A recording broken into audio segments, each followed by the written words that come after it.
नमस्कार साथियों।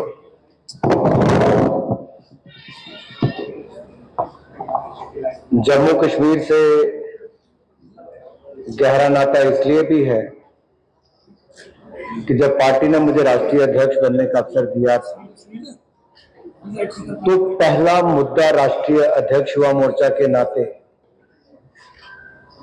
हमने जम्मू कश्मीर में हो रहे पथरावबाजी, अलगाववाद, सैनिकों पर हमले और आम जनमानस की हत्या, इसको उठाया था। और उस समय यूपीए की सरकार ग्रेटर ऑटोनॉमी की बात करती थी। हमने उस समय आंदोलन भी किया और 2011 में जम्मू कश्मीर के श्रीनगर में लाल चौक पर तिरंगा झंडा फहराने के लिए भी आए थे। अपने देश के कई राज्यों से यात्रा गुजरी कलकत्ता से कश्मीर की, कहीं तिरंगा झंडा फहराने पे रोक नहीं लगी।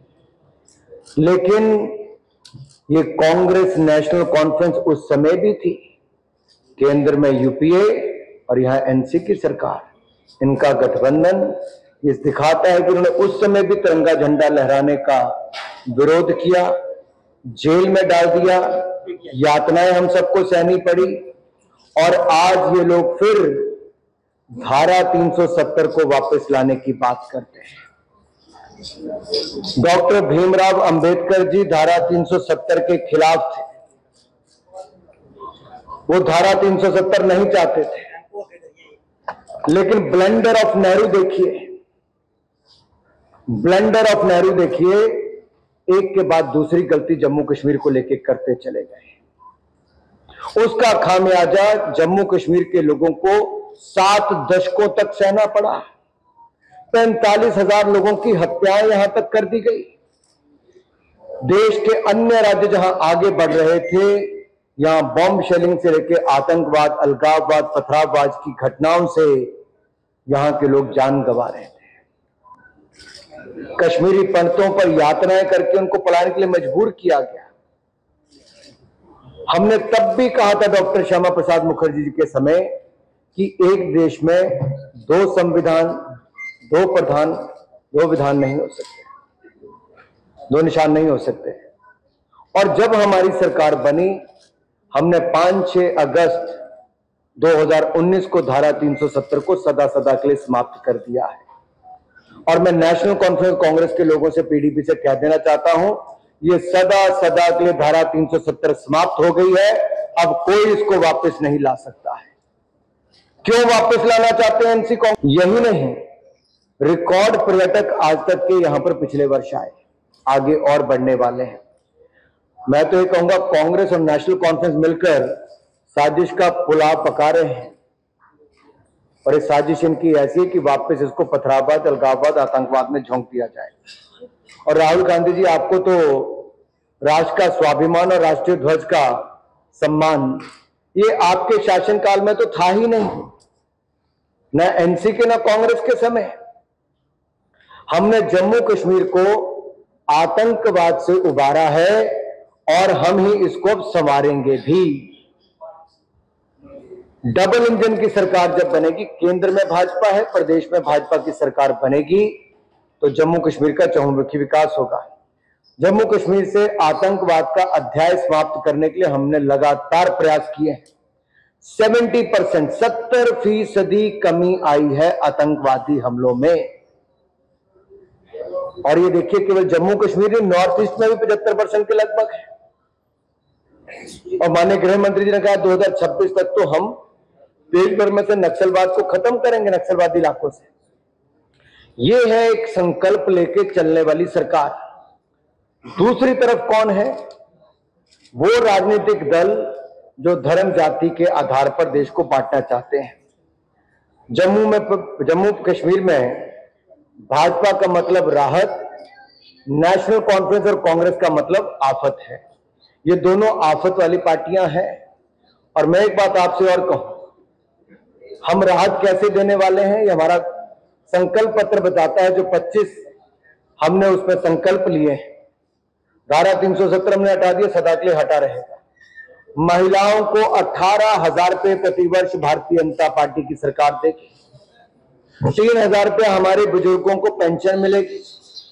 नौजवानों को हम कोचिंग के लिए छात्रों को 10,000 रुपया देंगे, छात्रों को फ्री लैपटॉप देंगे, छात्रों को 3,000 रुपया हम लोग यात्रा का खर्च देंगे और 5 लाख नौकरियां का प्रावधान सरकारी गैर सरकारी दोनों में हम लोग करके देंगे। आईटी हब हम जम्मू में खोलेंगे ताकि यहां पर भी रोजगार के अवसर उनके लिए हो सके।